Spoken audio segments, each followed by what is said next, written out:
Sergeant Miller felt the jungle's breath, hot and heavy, pressed down on him like a physical weight. The air was a soup of humidity, thick with the scent of damp earth, decaying leaves, and something indefinable, yet primal, that spoke of ancient growth and slow, relentless life. For 3 weeks, his 6-man recon team, Vulture 6, had been dug into this forgotten corner of I-Corps, a sector intelligence tag Amber 7. Their mission, observe and report, interdict if necessary, but primarily wait. Wait for an enemy no one was entirely sure was there, or if they were what they were planning. The sheer oppressive silence was worse than any firefight Miller had ever endured. In a firefight, the chaos was a shield, a visceral, all-consuming present that demanded every fiber of your being. Here, in Amber 7, the silence was a void, an empty canvas on which his mind painted horrors. The heat was a constant, grinding antagonist, leeching the strength from their bodies and the patience from their souls. Sweat, stinging and gritty, ran into his eyes, blurring the already indistinct greens and browns of the canopy. His uniform, perpetually soaked, chafed against his skin, a constant, irritating reminder of their predicament. Every rustle of leaves, every chittering insect, every distant bird call became an event, magnified 100-fold by their hypervigilance. The men spoke in whispers, their voices hoarse, their eyes darting, mirroring Miller's own unspoken anxieties. Private Jenkins, fresh out of basic, twitched almost constantly, his hand never far from the safety selector on his M16. Specialist Shun, their medic, meticulously cleaned his gear for the 10th time that morning, the metallic click of his instruments echoing eerily in the quiet. Miller knew what this kind of waiting did. It eroded the edges of sanity, blurring the lines between reality and imagination.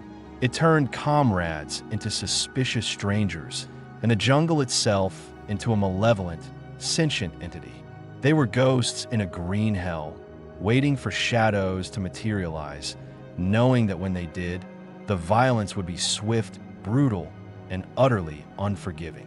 The sun beat down, a relentless hammer, driving them deeper into their self-imposed purgatory.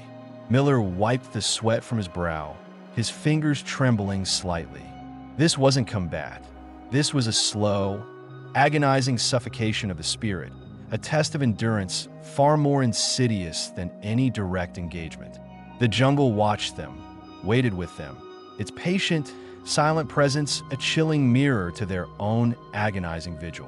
They were just 6 small men, alone, swallowed whole by the vast, indifferent maw of Vietnam, caught in the unbearable, suffocating grip of the unknown. The initial briefing had been a masterpiece of military euphemism, delivered by a fresh-faced lieutenant with a map and a pointer, blissfully unaware of the psychological torture he was consigning them to. Long-term observation and interdiction, gentlemen. We have credible intel suggesting increased VC activity in the Amber 7 sector. Could be resupply routes, could be troop movements, could be nothing at all. Your job is to find out. Hold your ground, report everything. Do not initiate contact unless absolutely necessary for self-preservation or critical interdiction. Miller had seen the look in his men's eyes then, a mix of apprehension and grudging acceptance. But they hadn't known. No one could prepare you for the void. The mission's ambiguity was its cruelest weapon. What were they waiting for? A company? A platoon? A lone runner? The uncertainty gnawed at them, picking away at their resolve. Every contour line on the faded map, every marker representing a suspected trail became a source of endless debate and speculation in their whispered conversations. Was it a trap? Were they bait? The lieutenant's vague, could be nothing at all echoed in Miller's mind, a sinister joke played at their expense. Weeks prior, they'd been hot on the heels of a known VC cadre, trading fire through dense bamboo thickets, the enemy a tangible, immediate threat. That was clear. This was a phantom chase in a graveyard of shadows. They had meticulously set up their observation post, a camouflaged nest overlooking a narrow, overgrown trail that snaked through the primary jungle. Their patrols, short and cautious, had yielded nothing but the usual jungle fauna. No fresh tracks, no discarded refuse, no telltale signs of recent human passage. It was as if the enemy knew they were there and was deliberately avoiding the sector, or worse, watching them with an unseen patience that mirrored their own. The thought sent a shiver down Miller's spine despite the oppressive heat. He remembered Sergeant Barnes, a grizzled veteran from his last tour, who'd once told him, "The quiet ones are the ones that kill you, Miller. Not the ones making noise. They're just showing off." This quiet, this profound, suffocating stillness was screaming danger in a language only Miller seemed to fully comprehend. They were waiting for a question mark, a blank space on the intelligence report to fill itself in, and the price of that information would inevitably be paid in blood. The lack of a clear objective, the lack of an immediate, discernible enemy, twisted their mission from one of tactical importance into a psychological endurance test. Each man wrestled with his own demons, amplified by the suffocating uncertainty that hung in the air like a shroud. Miller knew, deep down, that the mission's very design was intended to break them, not just physically, but mentally, before the real battle even began. The first days blurred into a slow, agonizing crawl. Time, usually a relentless current, became a stagnant pool, each hour indistinguishable from the last. The oppressive silence was the most immediate torment. It wasn't just the absence of human noise, it was the hyper-awareness it spawned. Every snap of a twig, every rustle of the canopy, every buzzing insect was amplified, dissected, and analyzed by minds stretched taut with anticipation. Miller found himself listening to the rhythm of his own heartbeat, a frantic drum against the background hum of the jungle. He'd catch himself holding his breath, straining to hear something, anything, that would break the monotony and justify their excruciating vigil. His ears developed an almost supernatural acuity, picking out the subtle differences between a falling leaf and a creeping footfall, between a distant bird and a careful signal. This constant auditory vigilance was exhausting, yet impossible to switch off. The men slept fitfully, their dreams haunted by imagined sounds. Private Jenkins would often jerk awake, hand on his rifle, his eyes wide with a terror he couldn't name. Corporal Rodriguez, usually stoic, developed a nervous tic, his right eye twitching almost constantly. The jungle sounds themselves became a perverse symphony of dread. The screech of a gibbon would pierce the humid air, sounding like a human scream. The steady drip of condensation from the leaves transformed into the slow, rhythmic cadence of approaching boots. Even the chirping of crickets at dusk seemed to carry a sinister undertone, a mocking chorus of the unseen. Miller remembered the visceral thrill of combat, the adrenaline surging through his veins, the immediate clarity of action required. In a firefight, there was no room for doubt. You reacted, you fought, you survived. The enemy was right there, a target, a threat, a tangible presence. Here, the enemy was everywhere and nowhere, a whisper in the wind, a shadow in the corner of one's eye. The sheer absence of contact was more terrifying than any direct confrontation. It fed the paranoia, allowing their imaginations to conjure threats far more elaborate and terrifying than reality could ever present. Miller found himself staring into the impenetrable green for hours, his vision blurring, trying to pick out a shape that wasn't there, a movement that was just his mind playing tricks. The waiting was an active, corrosive process, slowly stripping away their mental defenses, leaving them exposed and vulnerable to the jungle's silent, insidious assault. A small, unsettling incident shattered the fragile veneer of their uneasy calm, ironically without ever presenting an actual enemy. Specialist Chun, during a routine check of their perimeter wire at dawn, found one of their tripwires disturbed, not broken, not tripped in a way that would set off the flares or noisemakers they'd rigged, but subtly moved, a leaf displaced, a tiny stone dislodged from its precarious balance. It was almost imperceptible, the kind of detail only Chun, with his meticulous eye, would have noticed. Miller examined it himself, tracing the fine monofilament line with a gloved finger. No tracks, no broken branches, just this tiny, almost deliberate disarrangement. It was a message, subtle but chilling. Someone had been there. Someone had seen their tripwire, and rather than trigger it, had carefully, expertly bypassed it, leaving just enough of a trace to let them know they'd been observed. The implication hung heavy in the humid air, more potent than any direct attack. They weren't just waiting for an enemy. The enemy had been waiting for them. And now, the enemy had walked among them, silent as a ghost, leaving behind a calling card of psychological warfare. The incident ignited a quiet firestorm of paranoia. Private Jenkins, already on edge, began seeing things. He swore he saw figures moving in the deep shadows beyond their perimeter at night, fleeting glimpses that vanished when he focused. Corporal Rodriguez, his tic now more pronounced, started snapping at everyone, his nerves frayed to breaking point. Trust, a precious commodity in the jungle, began to erode. They started questioning each other's vigilance, their shifts, their reports. Whispers of phantom movements grew louder, fueled by exhaustion and fear. Rations, carefully portioned, seemed to dwindle faster than they should. A canteen, left unattended for moments, was found half empty. Accusations, unspoken but palpable, hung in the air. The internal cohesion of Vulture 6, already strained by the prolonged inaction, began to crack. Miller knew this was the enemy's game, sowing distrust, turning them against themselves. But knowing didn't make it any easier to combat the insidious creep of suspicion. He tightened security, doubled patrols, but the feeling of being watched, of being systematically undermined, persisted. The jungle, no longer just a passive observer, felt like a complicit participant in their torment, its dense foliage concealing not just the enemy, but their own accelerating descent into isolation. The tripwire incident had confirmed their deepest fears. They were being hunted slowly, patiently, by an unseen predator who understood the delicate art of psychological attrition. And the waiting, already a burden, now carried the unbearable weight of imminent, unseen threat. A week after the tripwire incident, a faint, garbled transmission crackled over their secure radio, breaking the monotonous static that usually filled the airwaves. It was a fragmented report from a unit operating 20 clicks north, near the Laotian border. Increased VC movement, platoon strength, crossing the river, heading south toward our AO.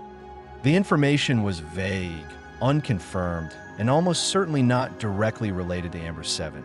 But it was a glimmer, a tantalizing hint of action, a promise that the agonizing waiting might finally be over. For a few brief hours, morale soared. The men talked excitedly, their voices losing some of their habitual caution.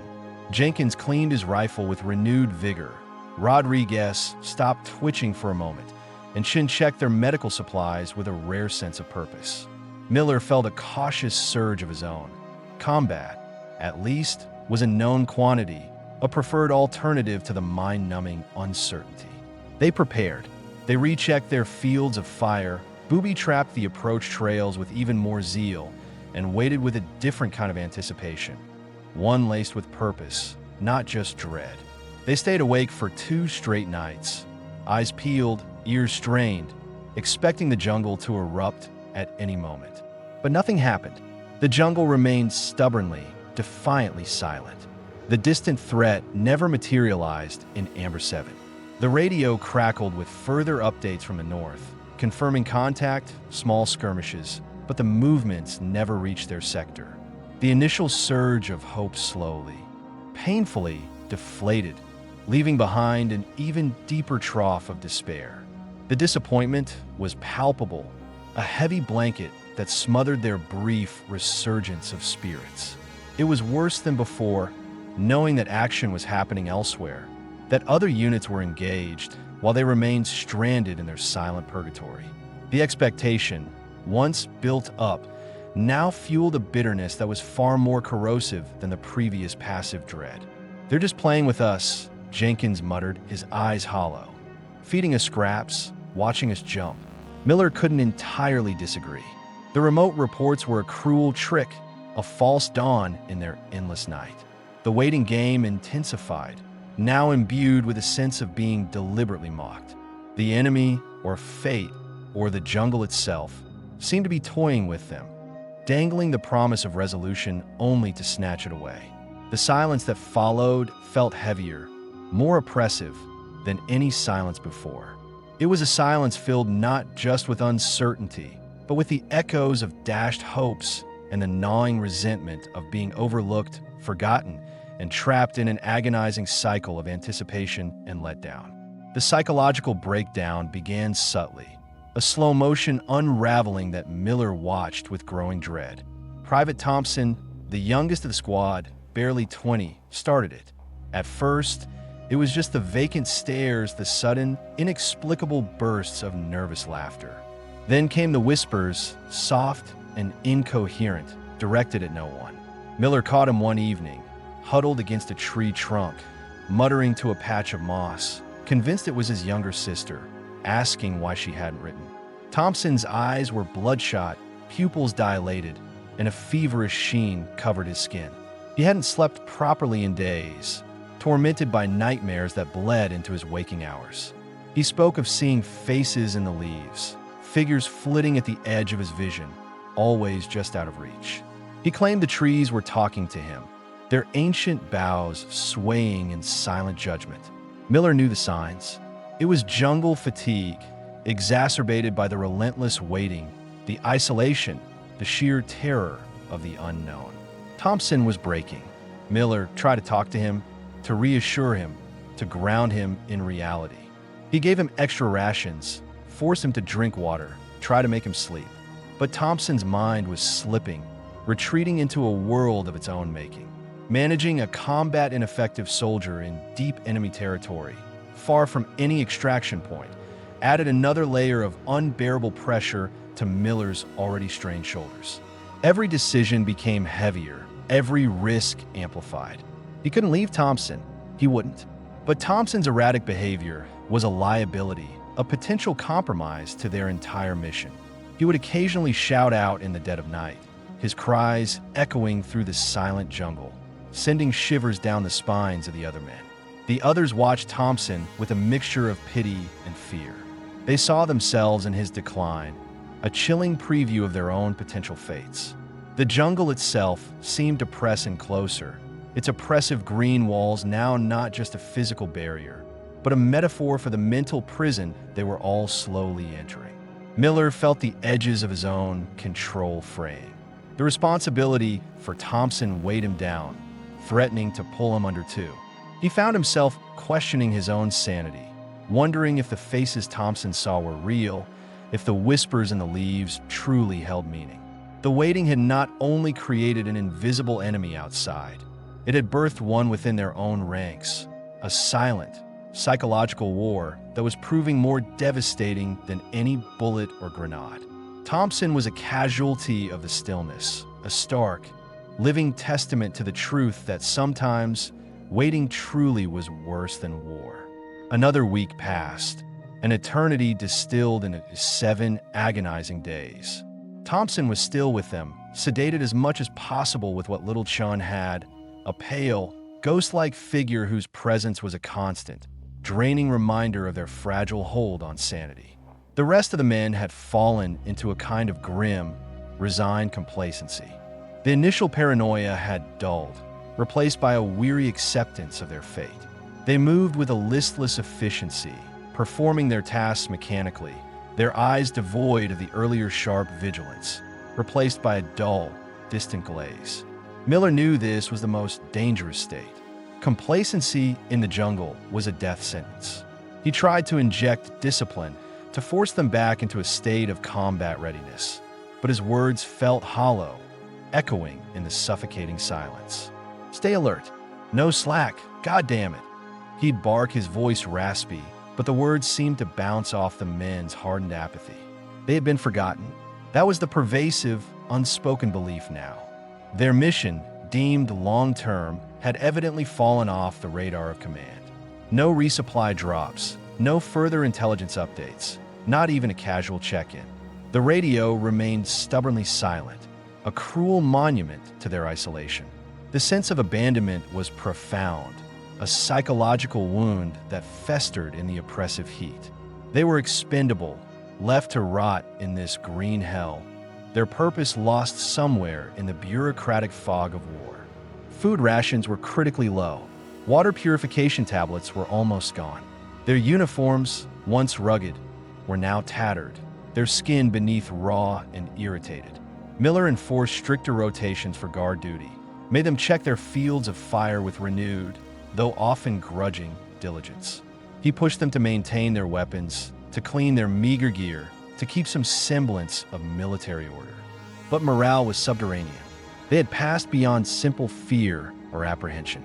Now, they existed in a vacuum of despair, waiting not just for the enemy, but for an end, any end to their torment.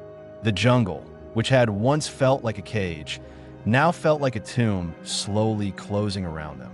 Miller would sit at night, watching the unmoving foliage, feeling the weight of his command, the responsibility for these broken men.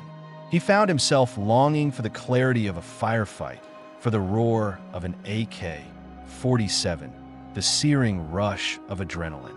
Anything but this slow, silent decay, this insidious lull that preceded an inevitable, yet endlessly delayed, storm. This deceptive calm was more terrifying than any direct threat, for it masked the true enemy. The relentless, soul-crushing passage of time in an environment designed to strip away everything that made them human. The stillness broke, not with a bang, but with a series of almost imperceptible whispers. It started with Corporal Rodriguez, his twitching eye suddenly locking on as something in the muck near a shallow stream they used for water. Not a track, not overtly, but a disturbance in the mud, a slight, almost elegant displacement of sediment that spoke of a bare foot carefully placed. Then, Private Jenkins, during a desperate search for edible plants, spotted a broken sprig of bamboo, cleanly cut, not snapped by an animal. It was a recent cut, the green still vibrant against the older growth. These are not the obvious signs of a hasty retreat or a careless passage. These were the deliberate, almost artistic touches of a ghost, a presence that moved with such practiced stealth it left only the barest impression. Miller, his senses sharpened by months of jungle warfare, felt the subtle shift in the jungle's ambient energy. The air, already heavy, seemed to hum with a new, dangerous tension. He found a discarded cigarette but near a shaded resting spot, a short, stubby filter, not American issue. He crushed it between his fingers, the dried tobacco crumbling to dust, but the message was clear. They weren't just being watched. Their perimeter had been breached, their every move cataloged, their positions analyzed. The waiting was over. The enemy wasn't just out there anymore. The enemy was here among the trees, in the shadows, breathing the same humid air. The relief was perverse, almost intoxicating. The terror of the unknown, the slow burn of psychological torment, was replaced by a sharp, immediate fear, one that was strangely clarifying. The ambiguity had vanished. The mission was no longer about waiting and observing in a vacuum. It was about survival, about fighting a known, though still unseen, enemy. Miller gathered his men. Thompson, though still dazed, seemed to respond to the renewed urgency, a flicker of something resembling purpose returning to his eyes. The lethargy, the grim resignation, was slowly replaced by a primal readiness. Their hands went to their rifles, checking the magazines, chambering rounds. The sounds of metal on metal, the familiar clicks of their weapons, were a harsh, welcome symphony after weeks of agonizing silence. The jungle, which had been their tomb, now became their battlefield. They knew they were surrounded, or at least heavily scouted. The enemy had been patient, meticulous, learning their routines, their weaknesses, their very breathing patterns. The deceptive calm had finally given way to a palpable, terrifying threat. Miller looked at his men, their faces grim, but their eyes no longer vacant. The green hell had finally revealed its true inhabitants, and Vulture 6 was ready to meet them. The long, soul-crushing wait now transformed into a potent, desperate will to live. The jungle erupted. It wasn't a slow build-up, no probing fire or distant skirmishes. It was a sudden, deafening explosion of sound and fury. The first incoming rounds tore through the canopy above their observation post, shredding leaves and showering them with splinters of wood. The crack thump of an RPG shattered the air, followed by the sickening thud of the projectile impacting Earth just meters from their position, sending shrapnel whistling through the foliage. After weeks of agonizing stillness, the chaos was a physical shock, a brutal reawakening of every nerve ending. Miller screamed orders, his voice raw, struggling to be heard above the torrent of automatic fire. Return fire. Suppressing fire, goddammit. Jenkins, cover that flank. The M16s barked in response, their familiar staccato a comforting sound amidst the enemy's heavier AK-47s. Thompson, surprisingly, reacted with a primal ferocity, his earlier catatonia stripped away by the immediate threat.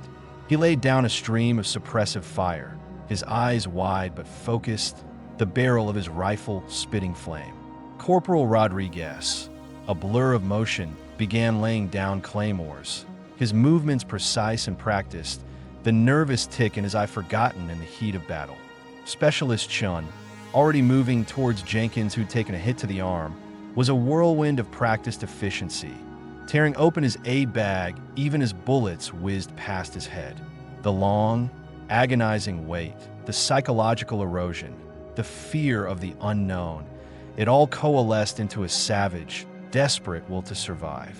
The clarity of combat, so long denied, was a brutal, exhilarating rush. There was no room for doubt now, no ambiguity, only immediate action and the visceral drive to kill or be killed. Miller fired in controlled bursts, scanning for targets, his mind a steel trap of tactical decisions.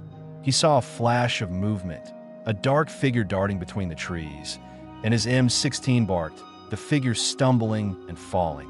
The enemy was well entrenched, clearly having scouted their position thoroughly, exploiting every weakness their prolonged wait had created. They were fighting for their lives, for every inch of ground, for every breath. Grenades exploded, shaking the earth, sending sprays of dirt and foliage into the air. The smell of cordite and burning leaves replaced the jungle's natural aroma. This was the war they had waited for, a savage, no-quarter engagement in the heart of the green hell. And in the midst of the deafening roar, the terror, the immediate threat of death, Miller felt a strange, almost shameful sense of relief. The waiting was over. The enemy was real, and Vulture 6 was fighting back. The ambush, brutal and unforgiving, lasted for what felt like an eternity, yet was over in a desperate 20 minutes. When the last echo of gunfire faded, replaced by the ringing in their ears and the whimpers of the wounded, an unnatural quiet descended once more, but this was a quiet imbued with the stench of cordite, blood, and fear. Corporal Rodriguez was slumped against a tree, a dark stain spreading across his chest. His claymores had accounted for several of the enemy, but not without a cost.